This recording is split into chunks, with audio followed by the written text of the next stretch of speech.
кезіңізде 10 сантиметр болады. Көрдіңіз ба? Тура осылай сызып аласыз. 10 сантиметрді белгілеп сызып аласыз. Енді қалай тігесіз бұны? Екіге қайырасыз. Осы жерден тігіп бастайсыз. Лапкаңыздың былай қыры тұру керек. Осы жерден уже бастайсыз. 10 сантиметрге алып келесіз. Астыңғысын тартасыз, астын тартып жатырмын, үстін тартпай жатырмын. Үстін тартуға болмайды, потому что мияғы үлкен, міне. Үсті кең, асты тартылып тұр. Осыны енді бастырып тігуге тырысасыз. Қатты тартып жіберудің қажеті жоқ. Шамалы тартасыз, үсті самалы бос тұрады. Альбок қылынған жердің үстінен тігіп бастайсыз, осылай. Ровно тігіс тігіп кете бересіз. Сонда ровно 5 сантиметр шоқ болып шығады. Потому что бізде 10 сантиметр қайырылған, астыңғы жағын шамалы тартасыз, үстіңгі жағын самалы босатасыз. Ештеңе етпейді қыздар. Ол үтіктеген кезде жайына кетеді. Ана тігіп болдық. Жайына үтіктеп аламыз. Все, юбкамыз дайын. Альбок жасадыңыз, резинкада бірде бір артық мата тұрмау керек. Резинкамен бірде болып тұру керек. Бұл созыла береді, мата. Кәдімгідей үтіктей бересіз. Үтікті көрсетпеймін қыздар, былай. Кәдімгідей басып үтіктей бересіз, что мына жерлері созған жерлерін сондай босап қалған, өзіне келу үшін. Осылай қалай бар, осылай үтіктеп кете бересіз. Міне купальнигіміз дайын болды. Асты ашып, енді бұған кнопкаларымызды алдына тігілетін кнопканы істетесіз. Тұрғанын қоясыз, 3 жерге қоясыз. И мынау астына 3 жерге шұқырын қоясыз. Шұқыр. Мынау үстіне жабысып қалу керек. Енді бірінші екі шетін қойып аламыз. Кәдімгідей ине жіп өткізіп тігіп алатын боламыз. Ине жіп 4 қабат өткіздім, түбіні. И мына ненің арасынан аламыз да, осылай. Арасында түйіні қалып кету керек. Осын былай шығардым. Міне мына бетінде де түйін жоқ. Сыртына шығарып тіге беріңіз, потому что бұл былай бір бетіне тіксеңіз былай битіп кетеді, сол үшін бірге қосып тігесіз, міне. 0,5 мына жақтан түсіп тұру керек. И мына шетіне тақалып сие беріңіз мына жанына.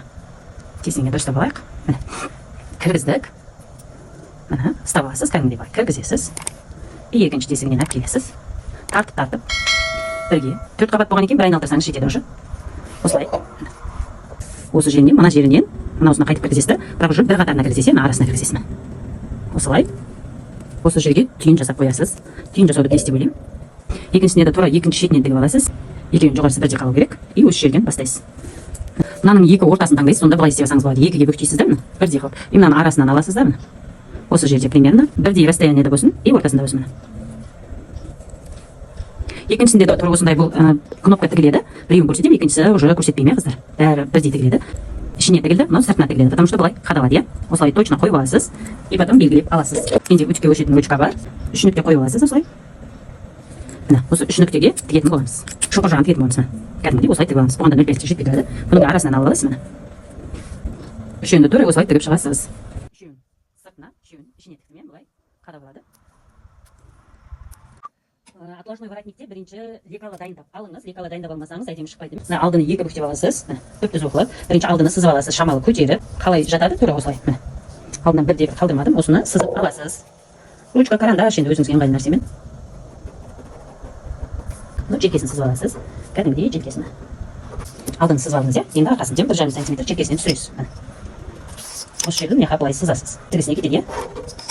Енді осы жерге мынаны шамалы өткізесіз. Сантиметр шовқа.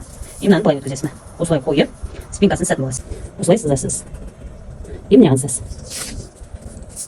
Қалай жатады? Солай сыз. Мына жер енді бұның есі желкесі болып қалды. Осылай сызып аласыз. Мына жерден 1,5 см замокқа шығарып тастайсыз. Мына жерде замок бар. Замоктың есебін былай шығарып тастайсыз. Замок кірмеді бұл арада.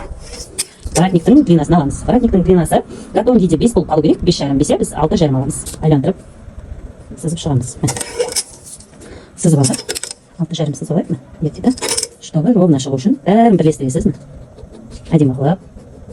Бұл отложной воротник. И мына жерден 1,5 см алып тастайсыз. 1,5. Алдынан 1,5 см алып тастайсыз. Енді осы углды ерден 1,5 түсіресіз. Екі. Андай овальный сыз. Мына бойы болады. Материалға былай қоясыз. Мына бойы болу керек материалға. Осылай материалға осылай қоясыз. Былай. Мынау жері текст болып тұру керек матада. Матада осылай текст тұру керек. Осылай. Бойы осындай болады. Қазір бұны қиып аламыз.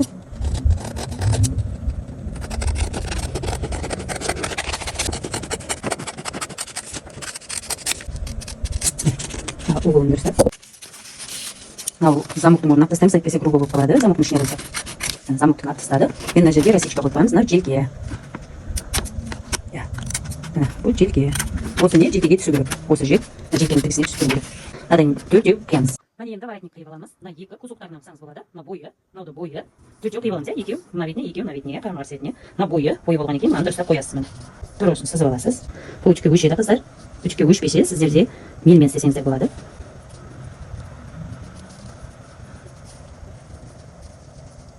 Мына біреуін сызып алдық, иә. Енді бұның мына жағына запас қоймайсыз, мына жағына қоймайсыз, только мына жеріне қоясыз. Потому что бүйірлеріне тіккен кезде азайып кішірейіп кетеді. Мына жеріндегі росичканы обязательно беріп қойыңыз, желкедегісі мына жер.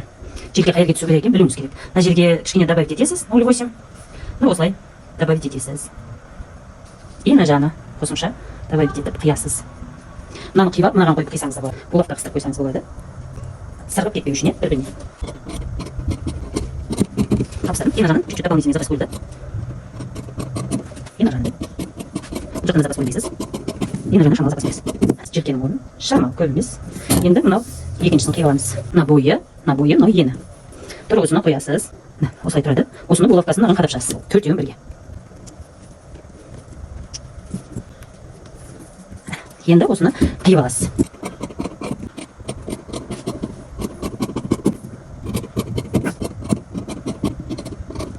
Екі бетіне ғана жабыстырылады, екі бетіне жабыстырылмайды. Дублевинтті бойына еніне қылып қиясыз, мына бойы бұны.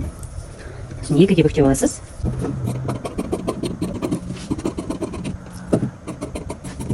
Дублевинді қалай жабыстыру керек екенін көрсетемін, бірақ дублевин жабыстырып жатқанды алмаймын. Өте көбейіп кетіп жатыр. Сол себептен булавканы алып аласыз. Былай ашасыз. Мына екі бетінікі. Енді мынаусына жабыстырсақ, аша саламыз, мынаусына жабыстырамыз. Бір-бірінің үстіне тұру керек, сонда айнып кетпейді моделі. Қойып. Осылай үтіктеп аламыз. Артықтары ештеңе етпейді, потом кесіп тастаймыз. Үтіктеп клейлеп аламыз. Дублевин жабыстырдық. Артық жерлерін кесіп алдым. Мына екі бетіне жабыстырылды. Мына екі бетіне жабыстырылған жоқ бұны. Екеуін біріктіріп аласыз. Дублевин барымен жоғын, оңына қойып. Мына жеріне булавка қадап шықтым. Мына ортасында мына сызығы тұру керек. Мынаны шаблон ретінде қолдансаңыз болады. Осыдан 0,5 кесіп тастасаңыз, мынаны ровно алты сызып алсаңыз, мына шаблон ретінде қолдануға болады. Мынаны өзінің тігісіне қойсаңыз, осыны сызып шығасыз. Осыны бүйтіп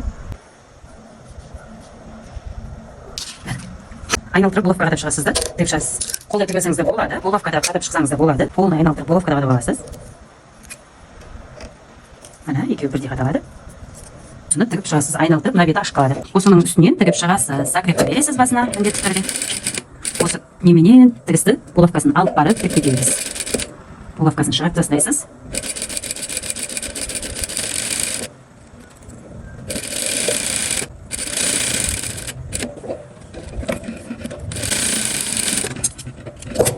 Полный тігіп қарап шығасыз. Полный әдемі тігілген болса, бір тегіс тігілді. Енді артығын кесіп шығамыз. Мынау ұшына былай үш қырлап тастайсыз. И мынаған өте аз лапку запас қалдырып кесіп шығасыз. Мына жерінде осылай. Енді бұны аударасыз. Жақсылап аударып аласыз да, үтіктеп аласыз. Міне осылай. Екіншісін көрсетпеймін, қыздар. Екіншісінде түрі осылай істейсіз. Мына ұштарын обязательно булавкамен шығарып алыңыз. Ұштары арқасындағы острый болып тұрады, алдындағы овальный болып тұрады. 0,1 құлатып осылай үтіктеп аласыз. Мына беті лицосы, мына беті астында қалады. Мынаны да былай әдемілеп осылай шығарып, іркелкі қылып үтіктеп дайындаласыз. Екіншісінде тоже тігіп аласыз да, аударып үтіктейсіз. Дайын қылып үтікті көрсетпеймін, қыздар. Желкесін тігіп аламыз. Воротниктеріміз дайын. Екі воротнигімізді дайындап үтіктеп алдық. Бірдей қылып. Енді желкелерін 1 сантиметрде тігіп шығамыз. Закрепка береміз. Желкесін тігіп аламыз. Желкесін тіктік 1 сантиметрде. Енді бұны ашып үтіктейсіз. Енді жағында тігіп қойдым, ашып үтіктейсіз. Замогын қойып аласыз. Замокты қойып алдық. Қойылған соң оң бетінен, оң жағынан воротнигімізді дублевин жағына киімге, дублевин емес жағына сыртқа қаратып осылай центрін белгілеп алған жерден қойып булавкамен қадап шығасыз. Болмаса қолда, замоктың қасында. Осыны булавка болса булавкамен, болмаса инешпен тігіп алыңыз. Осылай қойып шығыңыз.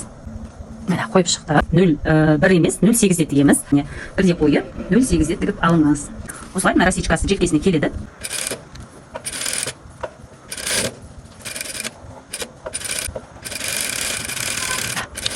Мына жеріне былай қайрас былай тартып шамалы былай. Осы жерді мынаған булавка қадаймыз. Осы жері міндетті түрде мынамен бірге тігіледі. Мынаусын уже керек емесін алып тастайсыз. Мына жағын тоже осылай қайрап қоясыз бірге. И бұның да булавка қадап қоясыз. И бұның да артығын алып тастаймыз. Бас закрепить етчеңіз. Кесіп алған неміз болатын. Ені 3, өз ұзындығы ұзын материалы. Өзінің енінен бойынан без разница, потому что бұл не емес. Енді осыны мына жерге шығарып қойыңыз. Мына осымен бірдей қылып.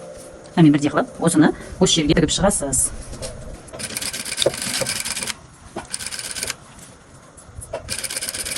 Іркелкі қылып, тартпай мүлдем, өзі қалай бар, солай.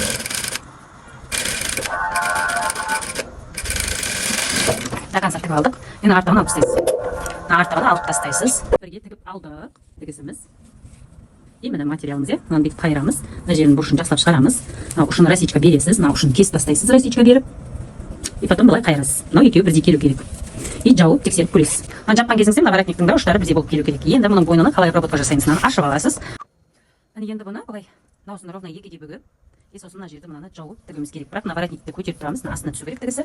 Мына осылай тіккен кезіңізде мына жерден бастап тігесіз. Басы мынамен бастап кетеді, мынаны бүктемейсіз. Осы жерден бастап закрепка бересіз, осылай қайырып шығасыз. Осылай булавка қадап шықсаңыз, тартып бүктеліп қалмасын. И мына жерде әр жеріне булавка қадап шығыңыз. Тартып тұрып істеңіз.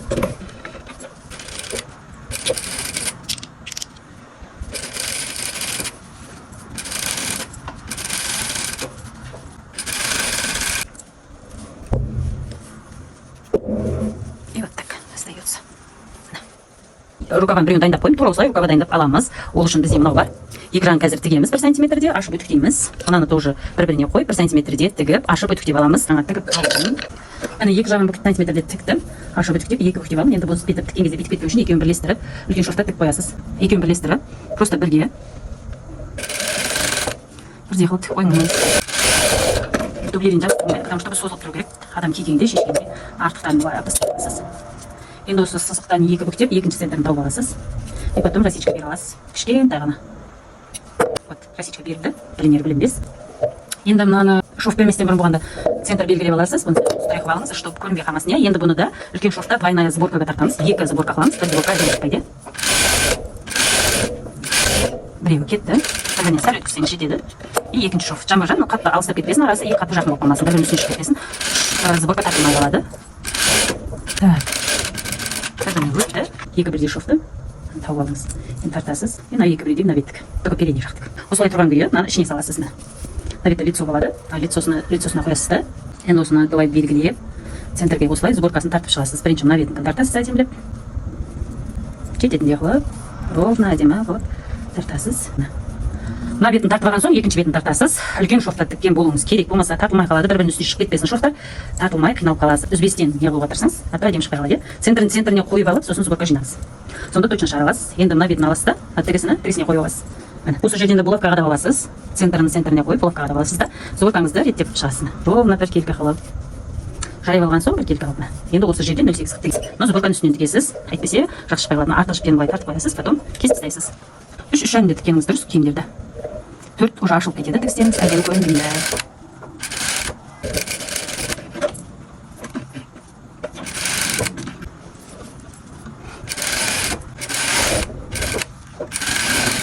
Тігіп болдыңыз. Мына бүткіл керек емес жіптерді кесіп тастаңыз. Уже сізге керек емес жіптерді мына сборкаға тартқаныңызды міндетті түрде алып тастаңыз. Әйтпесе жараспай қалады, әдемі шықпай қалады. Сборкаға тартылған жіп алып тасталынады. Полный тазалап шығасыз. Енді мына центрі тұр, осында міне. Өзі сборкаға тартылатын жер көрініп тұр. Осы арадан белгілеп аласыз. Осы араны шов бересіз. Үлкен шовта бір шов жетеді сборкаға.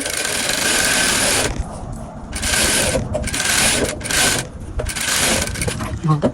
Аяғымен закрепка берілмейді мұнда. Бұны сборкаға тартып аласыз, өстіп. Сборкаға тартып аласыз. Бірінші желкені біріктіріп, центріне желкені біріктірген кезде рукаваның тең қайда түсу керек екенін еді. Алдыңғы жағын росичкасы алдына түсу керек. Центріне қоясыз. Белгіленгенді алдына қойып булавка қадайсыз осы араға. Мына жерін мына тігісті росичкаға, мына тігісті әкелесінді. Осылай 0,8. 1 сантиметрге жеткізбей 0,8 етіп тігіп шығасыз. Мұнда майда тігістен тігеміз, потому что мына бір жасаймыз, уже дайынға тігіп жатырмыз. Осылай тігіп келесіз. Сосын сборканы дұрыстайсыз. Желкесіне жеткенде сборканы көп болмайды, где-то 4-5. Желкеден 4 сантиметр төменге қарап түседі, одан көп түсіп кетсе желкеден түсіп кетеді.